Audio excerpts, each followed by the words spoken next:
All right. Buns from 3. We'll start with questions in the room. For 6. Try to Did we just even hit one?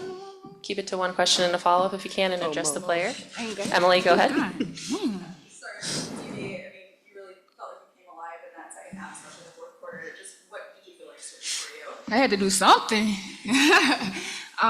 Yeah, I just felt like first 3 quarters, like, you all right?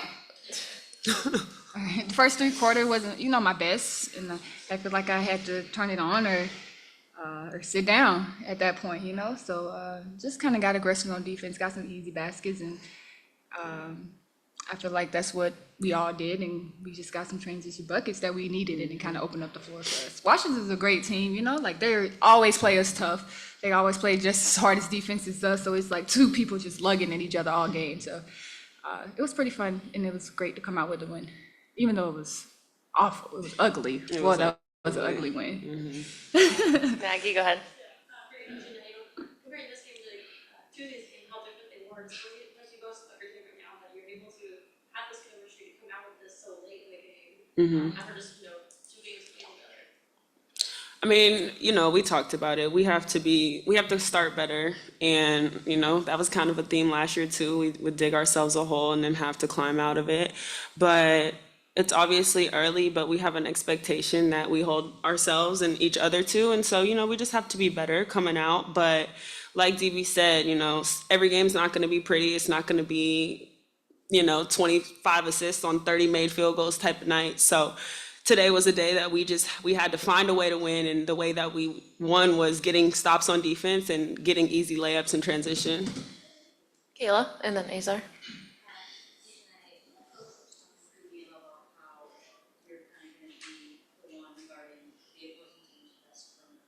So obviously 2 games in, but the first 2 games you've done an incredible job for yourself.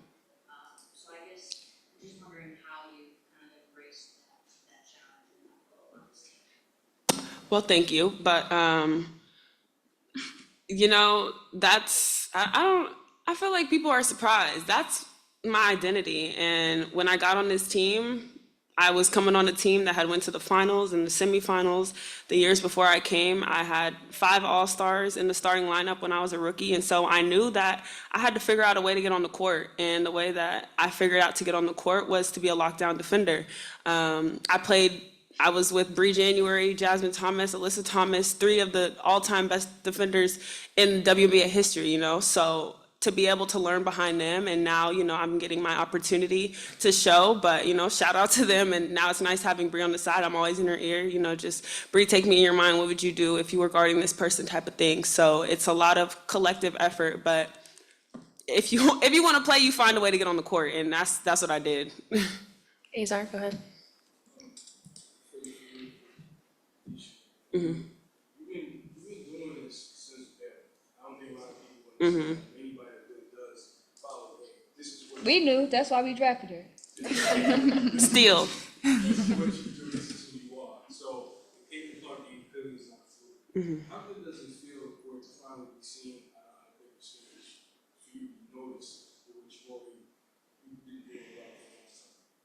Yeah, I mean, it's early in the season, but this is the type of player that I knew I could be. I just, had to figure out the other stuff. It was, just being more focused, being more disciplined, like just becoming more of a pro.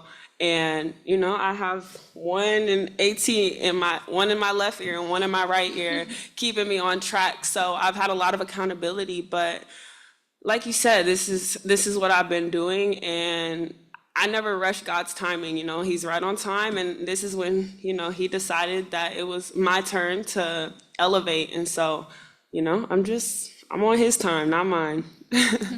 Natalie, go ahead.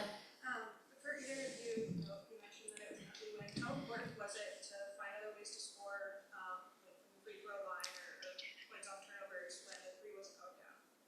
You got it. Yeah, because that 3 was not going down, was it? Woo, that was rough. We got to get in the gym, but yeah, I think that's huge, because it's not always going to be pretty. So I felt like last year, a lot of games when we were close, we didn't come up with the win.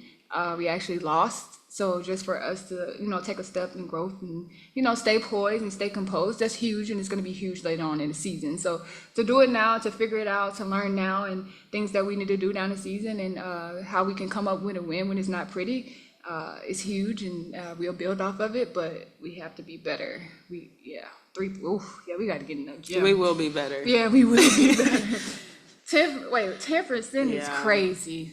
Like, for real, that's embarrassing, but we'll be better. DJ, go ahead. Dijonai, I know everybody's talking about your defense, but you've been scoring the ball too, so I just wanted to ask, like, what has gone into, like, scoring output in these last 2 games? I mean, I run. I run the floor and I cut, just things like that. And I think I have a quick first step to get to the rim. I don't know. I think these are things that I've had in my bag, but I have a lot more confidence now, and obviously more opportunity. I got to be more efficient, but yeah, these are the things that I work on, and I don't know. I'm in really good shape right now, I feel like. So I'm not really getting tired out there, and that really helps, especially people catching their second win, and that's when that first step, get right by them. So things like that. Emily? Uriel, when Sykes goes down after you, I assume scout her, just how much does that impact the game plan and what you guys have to do? Yeah, that was, it always kind of throws off the game plan when you prepare for somebody to play, and then somebody else comes in and he actually played really, really well. And yeah, it always throws off the defensive game plan. It always the offense, ways to attack. But that's got to be on us, because we got to be prepared to, play against anybody, because in this league, everybody's good, even their bench, So definitely wish her well. I hope she gets better. But we also have to be better in preparing for 1 through 11, 12 people that's, on their team. All right, we'll finish up on Zoom. We'll start with Wensley. Go ahead. So, I mean, you guys just talked about the 3-point percentage and the 10%, right, DeWanna? You're saying that's unacceptable. Y'all got to get in the gym. But despite that, you and Dijonai shot a combined 16 for 37 today from the field. What does that say to how you guys can be versatile and not relying on the three, and the upside of this team if you guys do get going from the 3-point line? I think that comes from our defense. I think we created some turnovers to get some easy baskets. I think that's what we pride ourselves on, and I think that's what Dijonai, we rely on her to do. But also, we got a lot of weapons on offense as well. If we can kind of spread the floor, and having Bree Jones back helps a lot. And having a passer like Alyssa helps a lot. But I think everybody just being aggressive, from Dijonai, myself, Ty Harris, Mo, Rachel, like everybody, it kind of all works together. Because if they're not aggressive, then it makes it harder for everybody else. So just everybody, our spacing and just being aggressive, going to the basket and cutting and all, different type of things. We just got a versatile team, and we have to use that to our advantage. Last question, Sean, go ahead. DeWanna, the question's for you. It's more of a general thing. How important is team chemistry in being able to go the full 4 quarters and kind of dig it out, even if it is ugly like y'all did tonight? How important is team chemistry even when you were struggling offensively, digging out? I think that carried us tonight. I think our chemistry definitely, carried us tonight, because we went back to some things that we were comfortable with from last year, just kind of playing off each other. And we still learning the offense. We still learning the tendencies of people. We also integrating new people in our lineup. Dijonai, Ty starting for the first time. We getting Bree Jones back. So Bree Jones is on the minute restriction. So then you have to, bring Liv in, and Mo's new, and she's been playing a lot. So we're still trying to figure out our offense, but to know that we have that core and know that we know how to play off each other, it kind of carried us through last night. So that's our advantage, but we got to definitely find a better flow on offense to get easy buckets, because we actually got some really good offense. It just didn't look like that tonight. All right, thanks, guys. 10% is crazy, though. Oh my gosh.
We have head coach Stephanie White will hold for an opening statement, and then go to questions in the room, then on Zoom. Yeah, I'm proud of our group. You know, it wasn't a pretty game. And, you know, for 3 quarters, we were really average. And in the 4th quarter, we found a way to gut it out and win. And no, I think that's a tribute to our leaders. You know, the toughness that AT, DB, and Bree Jones bring, you know, to the table, the confidence that they bring to the table. You know, we got, Nay was, again, outstanding for us on both ends and made some big plays for us. You know, Ty made a big play. I thought Mo Jefferson came in and gave us some great minutes. You know, everybody that played contributed, and it's what it's going to need. It's not always going to be pretty, but finding ways to get wins in this league is big, and I'm proud of their effort, and I'm proud of them for finding a way. Questions? Emily, go ahead. So for that 4th quarter, I mean, it seems like everybody really came alive, but especially DBA. Did you feel something switched for her specifically, and either what you guys were doing or what they were doing? You know, I just think that great players understand the moments, right? Like great players understand the moments. And she had struggled shooting the basketball, and then she found ways in the 4th quarter to get to the rim, whether it was attacking, whether it was cutting, to get some easy ones, getting to the free throw line. You know, it's just in the DNA of some players to understand the moment and step up to the moment. And she's one of those. Maggie, go ahead. Mariah came up huge for you guys. She was the only one to make a 3. Mhm. And she did really well up there as well on defense. So what is that kind of expected her bringing out every single night? Is that the reason for defense? You know, I don't know that the expectation is necessarily for her to come in and knock down threes all the time. You know, certainly knock down the ones that when she's open. You know, I think the expectation for Mo is to be the true point guard leader that she is. You know, get us into offense. She's a veteran in this league, and she understands time and score. She understands flow and game plan. So get us into offense, make sure we're running the stuff that we're supposed to run, communicating on the defensive end of the floor, you know, leading from that position. And, you know, she's been limited in the amount of times that she's been on the floor and in her reps. But every time she stepped in, she's made something happen. The threes were huge, but the steals were bigger. Those were momentum changing, you know, plays that she made on the defensive end of the floor. So I'm proud of her for being ready and stepping up and stepping in when she needed to. Izar, go ahead.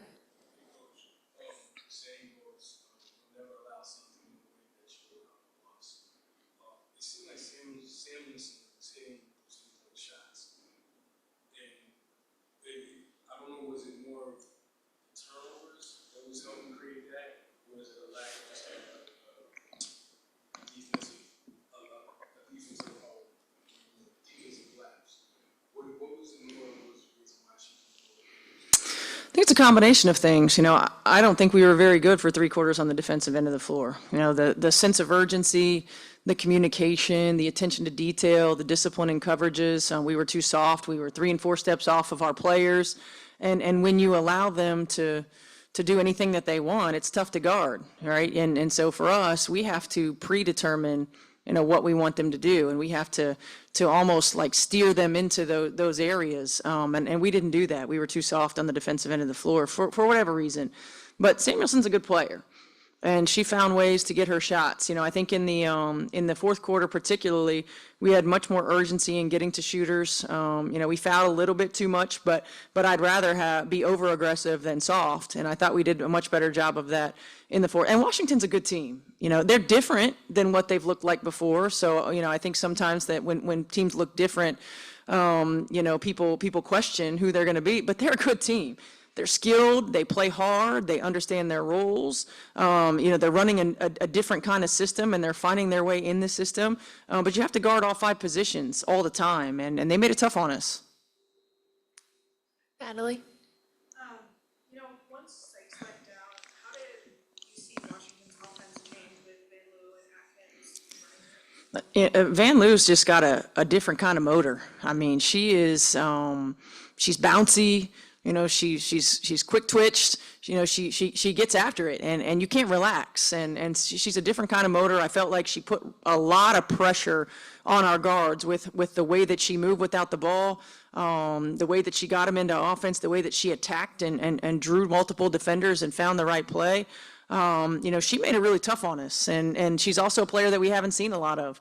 And so just seeing her in film and then seeing her live, it was tough to get a beat. She came in and really impacted the ballgame. Any other questions in the room? Kayla, go ahead, then Maggie. Coach, Ty's coming off a season last year where she was one of the best three-point shooters. Maybe not the best. And now, this year, it seems like she's probably going to have a bit more expanded role, which is a testament to her. So I'm wondering, on a night when that three-point shot isn't there, what are you looking from? Just continuing to grow and play in that point guard position. And so that's, if you're not knocking down your shot, you got to create shots for others. I mean, she had 4 assists. That big time 3-point play that she had, I mean, she had struggled finding her offense. And then she's got to be a great defender. She's got to be a really good one-on-one defender. She's got to avoid and evade screens when she's off the ball. She's got to stay locked in on that end of the floor. I think that's got to be Ty's biggest growth edge is on the defensive end. She's not a surprise anymore. Now, people are going to play her different ways. People are going to pressure her. People are going to give her different looks and make her think.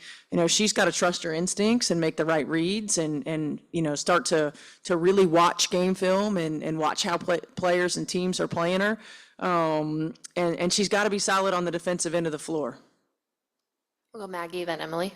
Also, your sample size is really small, but two completely different games from Tuesday to today. Just what do you take away from that team heading into the first quarter? I think more than anything after this game, it's preparation. We didn't have a great day of practice yesterday. We're still, I think, working our way back into game condition for a lot of players, especially who are whether injured or didn't play overseas. Working our way back into game shape, working our way with a lot of new pieces. But we have to always be elite in terms of our energy, intensity, and discipline on the defensive end of the floor. I didn't feel like we were there tonight, so that's on us as a coaching staff to make sure that we get there and to make sure that we're ready and to make sure that there's clarity. And then it's on them to go out and execute it and to have some attention to detail. And guys, I mean, you've seen it in every sport. Like there are going to be days where it's not there. And then you just have to dig in and you have to find different ways to win. So I'm proud of that, but we know we got to be better. We know that we've got to approach, practice better. We know we got to have our off days. We got to make sure that we're getting rest and we're recovering and locking in and watching film on our own time and, all those things that it takes to be great every night, because we're not surprising people. And it doesn't really matter our opponent. We have to play to a standard. We have to play to the standard of what we want to be known as. And we got to be consistent.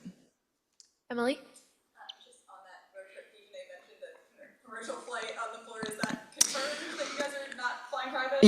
Yeah, that's disappointing. Yeah, it's disappointing, certainly, considering not just are we a hard place to fly in and out of, but us to Indiana is almost the worst trip in the world. And I made that a lot of times on the other end. So I know that from experience. So certainly understand that it's a tough one. So I'm disappointed. We'll go to Zoom. We'll go Wensley, then Nathan to end it. Coach, talk about Brianna Jones, right? She is coming off of a very serious injury and she's on a minutes restriction.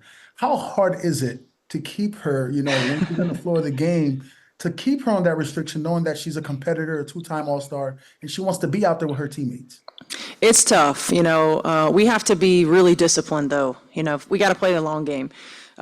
We will never sacrifice her long-term health and wellness. We try as a coaching staff to be strategic about when we're getting her minutes on the floor. I didn't want to have to take her out early in the fourth quarter, but I knew I wanted her to finish. I think Liv did an outstanding job when she was in there of battling and giving us good minutes. But, we just have to be really disciplined from a coaching perspective, really strategic, and understand that we're playing the long game. It's awesome that we have Breezy back on the floor. We want her to be continuing to feel comfortable and confident in her body, to get back to work back into game shape without fatiguing her, to work her timing and her rhythm and get all of those things back. I mean, anybody who's been injured knows that it takes time. mentally as much as physically. And so we're just going to continue to be mindful of that and put her long-term health and wellness at the forefront. Thank you. Thank you. Nathan, go ahead. Hey, Coach. You mentioned, for 3 quarters, it didn't look spectacular, but that fourth quarter, 32 points, and then you only allowed 12. Just how do you build on that as you get ready for Indiana, and then to add on to that, 2 of 20? I know from 3 is not, Connecticut-like, and how do you make those adjustments? Yeah, I thought early in the ball game we struggled to knock down shots, and even some easy ones. We missed 3 or 4 layups in that first quarter, and anytime that happens, sometimes you start to think about it a little too much. And I felt like we were hesitant on our shots. We were second guessing our shots. I didn't always like the early threes that we were getting. I like our drive and kick and extra pass threes a lot better when we're struggling to shoot the ball, which we were. But what we did do an outstanding job of is getting to the free throw line. And you got to find a way to generate points if you're not shooting the ball particularly well. And I thought we did a good job of getting to the free throw line. We were missing shots that we typically make. So I wasn't really worried about that. I was more worried about our lack of patience and trying to get it on the front side and not continuing to work the defense, getting it on the second and third side of offense. And then my biggest concern for us was in the previous 3 quarters was our defense. And I felt like we did a much better job in the fourth on both ends. Last question will go to Tarika. Hey, Coach. We talked a lot about how important AT and DB and their mere presence is. I had a chance to listen into the huddle. AT's holding it down for you. End of the game, it's DB who shifts the momentum. Just kind of, as a second-year head coach for this team, just how important is it for you to kind of feel like you don't have to do it all, that there are players that can kind of step in and add that momentum and add that extra to get your team motivated? It's huge. I mean, first and foremost, they're veterans, well respected, and they do everything that they ask everybody else to do. Right, so it's like it's not coming from it's coming from a competitive fire. It's coming from experience. It's coming from an insane will to win, and it's big. It's big because when they speak, people listen. And I think to have 2 veterans like that, and Breezy too. Now Breezy does a little quieter, and she does a little bit on the side, but their impact is huge. They see things that we don't on the floor. I mean, they're communicating in a way that's necessary from a peer standpoint, and it's an added bonus for a coaching staff to have 3 leaders like that on the bench and in the locker room. All right, thanks, Coach. Thank you. Thanks, everyone.